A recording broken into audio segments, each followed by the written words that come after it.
تعالیٰ کی قدرت دانتوں کی بناوٹ میں۔ دانتوں کی بناوٹ پر غور کیجیے کہ اللہ تبارک و تعالیٰ نے 32 ٹکڑوں کو کیسی حسین و جمیل خوبصورت کی لڑی میں پرویا ہے، اور اس کی جڑوں کو نرم ہڈی میں سے کس خوبی کے ساتھ پیوست کیا ہے۔ یہ دانت ایک طرف جہاں چہرے کی حسن و زینت ہیں، وہیں ان سے ہم چباتے، کاٹتے، پیستے اور توڑتے ہیں، اہم کام بھی لیا کرتے ہیں، اور اللہ تبارک و تعالیٰ کی عظیم قدرت ان 32 ٹکڑوں میں بنایا ایک ہی سالم ہڈی میں ان کو نہیں ڈالا، ورنہ منہ میں بڑی تکلیف ہوتی تھی۔ اسی طرح اگر ایک دانت میں کوئی خرابی ہوتی ہے تو باقی دانتوں سے کام لیا جا سکتا ہے، ایک سالم ہڈی ہونے کی صورت میں یہ ممکن نہ تھا۔ قرآن مجید میں اللہ تبارک و تعالیٰ فرماتا ہے، خود تمہاری ذات میں بھی اللہ تبارک و تعالیٰ کی قدرت کی نشانیاں ہیں، تو کیا تم دیکھتے نہیں ہو۔ ایک فرض کے بارے میں اپنے گھر والوں کو نماز کا حکم دینا۔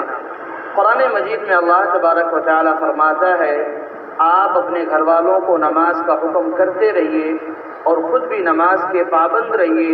ہم آپ سے روزی طلب نہیں کرتے، روزی تو آپ کو ہم دیں گے، اور اچھا انجام تو پرہیزگاری ہی کا ہے۔ اچھا، اللہ تبارک و تعالیٰ نے یہ دین کی جو بارڈر یعنی شریعت جو ہے اور جو ضروری اعمال ہیں، اللہ تبارک و تعالیٰ اس پہ بہت زیادہ زور دیتا ہے تاکہ لوگ کریں، کیونکہ اللہ تبارک و تعالیٰ فرماتا ہے، ما یفعل اللہ بعذابکم، اللہ آپ کو سزا دے کے کیا کرے گا۔ بھائی اللہ اگر آپ کو عذاب دے گا تو اللہ کو کچھ حاصل ہو جائے گا کیا؟ کچھ نہیں ملے گا اللہ کو نا۔ تو اللہ قرآن مجید میں کہتا ہے، ما یفعل اللہ بعذابکم، اللہ آپ کو عذاب دے کر کے خوش نہیں ہو رہا ہے، بلکہ اللہ چاہتا ہے کہ آپ ہمارے عذاب سے بچیں۔ اس واسطے تو اللہ نے احکام کو ایک دم پرو کے رکھ دیا ہے تاکہ وہ کہیں ہٹنے نہ پائے۔ دوسری بات، جہاں بھی اللہ تبارک و تعالیٰ پابند بناتا ہے نا، تو صرف یہی چیز نہیں کہ اللہ تبارک و تعالیٰ پابند بناتا ہے۔ میں نے قبر کا بھی کل تذکرہ کیا تھا نا کہ نکیرین کو یہ حکم ہوتا ہے کہ ان کو جو مردہ ہے جس سے سوال و جواب ہو رہا ہے اس کو زیادہ ستانا نہیں۔ میں کل یہ بیان کیا تھا اصل کی تعلیم میں۔ تو اللہ تبارک و تعالیٰ ہر جگہ بندے مومن کا ساتھ دیتا ہے۔ اب دیکھو، اگر ہم سائنس کے لیول میں جا کے دیکھتے ہیں، چونکہ آج کل لوگوں کا شریعت پہ لوگوں کا اتنا عمل نہیں ہے، اس واسطے میں سائنس کی لاجک سے آپ کو سمجھاتا ہوں۔ انسان جب مرنے لگتا ہے نا تو اس کی زبان کے علاوہ کوئی چیز حرکت نہیں کر سکتا۔ آپ سائنس پڑھیں گے تو آپ کو پتہ چلے گا، کیونکہ میں تو بھائی ہر دوسرے دن پڑھتے رہتا ہوں، کام ہے حاصل کر لیتا ہوں، کچھ اس میں بھی مجھے مل جایا کرتا ہے، ٹھیک۔ تو سائنس کہتی ہے انسان کی جب روح قبض ہونے لگتی ہے تو صرف اور صرف اس کی زبان ہل سکتی ہے، اور اللہ تبارک و تعالیٰ نے کلمہ ایسا دیا جس کا صرف زبان سے کام ہے۔ اندازہ لگاؤ، پڑھو لا الہ الا اللہ پڑھ کے دیکھو، ہونٹ کا کوئی عمل دخل ہے کیا؟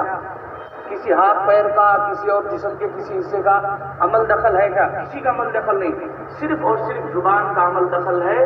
اور جب تک آپ کی زبان، جب تک آپ کا جان نہیں نکل جاتا آپ کے بدن سے، جب تک آپ کی روح رخصت نہیں ہو جائے گی، جب تک آپ زبان سے کام لے سکتے ہیں، اللہ تبارک و تعالیٰ وہاں بھی ساتھ دے رہا ہے۔ ہم کیا ہیں؟ کچھ ہی نہیں کرتے اللہ کے لیے۔ کرنا تو اللہ کے لیے نہیں نا، ہمیں اپنی بچاؤ کے لیے کرنا نا۔ اللہ تبارک و تعالیٰ ہر لیول سے ساتھ دے رہا ہے۔ ہمارا انتقال ہو رہا ہے، اللہ تبارک و تعالیٰ چاہتا تو پہلے زبان کو لاک کرتا تھا، لیکن اللہ تبارک و تعالیٰ نے نہیں لاک کیا۔ غرارے کے وقت تک انسان کی توبہ قبول ہے، ہو سکتا ہے بندہ اس وقت تو قبول کر لے، اس وقت کہہ دے لا الہ الا اللہ محمد الرسول اللہ، اللہ اس وقت بھی قبول کر لے۔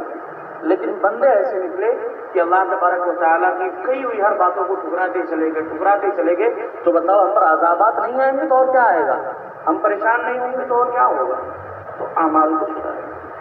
اور اللہ تبارک و تعالیٰ اپنے بندوں سے کتنا محبت کرتا ہے، اس بات سے اندازہ لگا سکتے ہیں کہ مرتے وقت پیروں سے روح نکلنا شروع ہوتی ہے، اور جب تک آپ کی روح پوری نہ نکل جائے تب تک آپ کی زبان مومنٹ کر سکتی ہے، ہل سکتی ہے، کلمہ بھی ادا کر سکتی ہے۔ تو اللہ تبارک و تعالیٰ یہاں تک ہمارا ساتھ دیتا ہے۔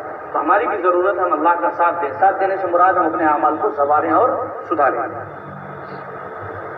ایک سنت کے بارے میں رخصت کے وقت مصافحہ کرنا۔ رسول اللہ صلی اللہ علیہ وسلم جب کسی کو رخصت فرماتے تو اس کا ہاتھ اپنے ہاتھ میں لیتے اور اس وقت تک اس کا ہاتھ نہ چھوڑتے جب تک کہ وہ آپ علیہ الصلاۃ والتسلیم کے ہاتھ کو خود نہ چھوڑ دے۔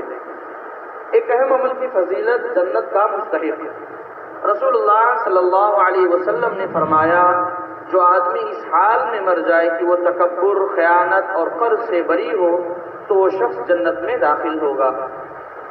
ایک گناہ کے بارے میں سامان کے عیب کو بتائے بغیر بیچنا۔ رسول اللہ صلی اللہ علیہ وسلم نے فرمایا مسلمان کا بھائی ہے اور کسی مسلمان کے لیے اپنے بھائی سے عیب والے سامان کو اس کے عیب کو بیان کرے بغیر فروخت کرنا جائز نہیں ہے۔ لیکن ہمارے ادھر تو آج کل یہی چلتا ہے بھائی، جب تک ہم عیب کو اپنے پاس نہیں رکھیں، سوچتے ہیں کہ عیب کو بتا دیں گے تو سامنے والا خرید و فروخت نہیں کرے گا۔ حضور کی تعریف کو دیکھیں، حضور علیہ الصلوۃ والتسلیم نے آیا کچھ ریوڑ تھا گھوڑوں کا، مختلف الفاظ سے ذکر ہے، گھوڑوں کا کچھ تھا، ریوڑ تھا، قریب بعض جگہوں پہ 100 بعض جگہوں پہ 80، مختلف روایات موجود ہیں۔ بہرحال 10 ہی پکڑ لو، زیادہ مت پکڑو، 10 ہی پکڑ لو۔ حضور نے فروخت کر دی، حضور نے گھوڑوں کو بیچ دیا۔ پتہ چلا بعد میں اس میں ایک گھوڑا ایسا بھی موجود ہے جو لنگڑا ہے۔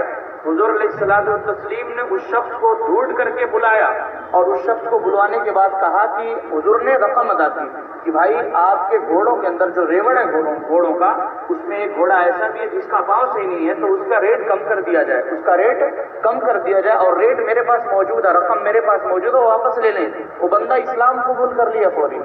یہ ہے اعمال، یہ ہیں چیزیں بتانے کی، لیکن ہمارے لوگ اس کو چھپا کے ہی رکھتے ہیں۔ تھوڑی سی جاکٹ میں اگر یوں لکیر آ گئی، جاڑے کا موسم، اس واسطے جاکٹ کا نام دبا کے لے رہا ہوں، کیونکہ جاکٹ ہم عام طور سے اس کو چھپا کے لوگ بیچ ڈالتے ہیں۔ آ گئی ہے لکیر، اس کو بولے بھائی لکیر آ گئی ہے، 100-150 کم دے دیں، آپ کا کیا چلا جائے گا؟ اگر آپ نہیں بتاتے، کل کو آئے گا آپ کے منہ پہ سامان مار کے جائے گا، دوبارہ آپ کی دکان میں وہ نہیں آئے گا۔ اور دیکھو اسلام اور کفر کی میں باتیں کس میں کرتا ہوں کہ جو غیر ہے وہ لوگ عیب بتا کے بیچتے ہیں، کیونکہ ان کا صرف دنیا سے تعلق ہے۔ بات میری نہیں سمجھ میں آ رہی ہے؟ ان کا صرف دنیا سے تعلق ہے، لیکن اس کے باوجود وہ عیب کو بتا رہے ہیں۔ ہمارا تو دونوں کا تعلق ہے نا، وہ صرف دنیا کو فوقیت دیتے ہیں، آخرت کو سمجھتے نہیں، وہ تو انکار کرتے ہیں اس کا، ہم مانتے ہیں اس کو نا، لیکن ہم نے کبھی فوقیت دی کیا؟ ہم نے تو یوں ہی لوگوں کو چونا لگایا بیچ دی۔ اسی واسطے مسلمانوں کے کاروبار میں بھی برکت نہیں ہے۔ اگر آپ اپنے کاروبار کو دکھا کے بتا کے بیچیں گے، اللہ کی قسم میں یہاں ممبر پہ قسم کھا رہا ہوں، سمجھ رہے ہیں، اور تعلیم دیتے وقت میں قسم کھا رہا ہوں، آپ کے کاروبار میں اس وقت اضافہ ہو جائے گا جب اپنے مال کو آپ صحیح طور پر استعمال کرو گے اور صحیح طور پر بیچو گے۔ دنیا کے بارے میں دنیا سے بے رغبتی پیدا کرنا۔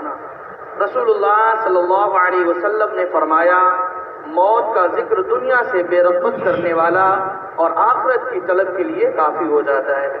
آخرت کے بارے میں اہل جنت کا انعام، قرآن مجید میں اللہ تبارک و تعالی فرماتا ہے اس دن بہت سے چہرے تر و تازہ ہوں گے، اپنے نیک اعمال کی وجہ سے خوش ہوں گے، اونچے اونچے باغوں میں ہوں گے، وہ ان باغوں میں سے کوئی بےہودہ بات نہیں سنیں گے، ان میں چشمے بہ رہے ہوں گے۔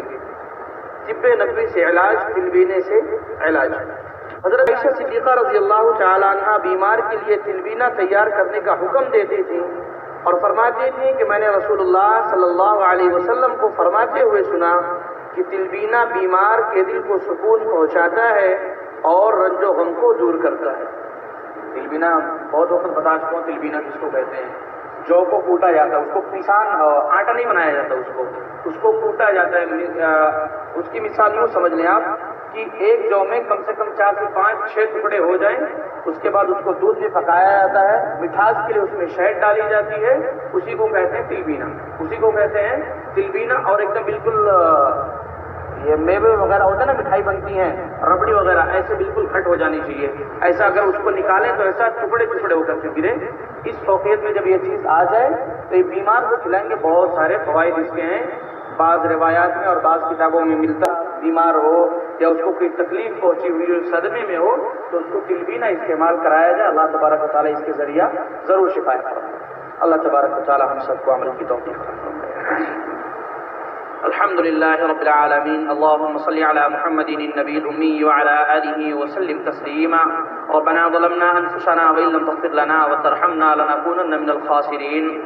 ربنا آتنا في الدنيا حسنة وفي الآخرة حسنة وقنا عذاب النار. ربنا لا تزغ قلوبنا بعد إذ هديتنا وهب لنا من لدنك رحمة إنك أنت الوهاب.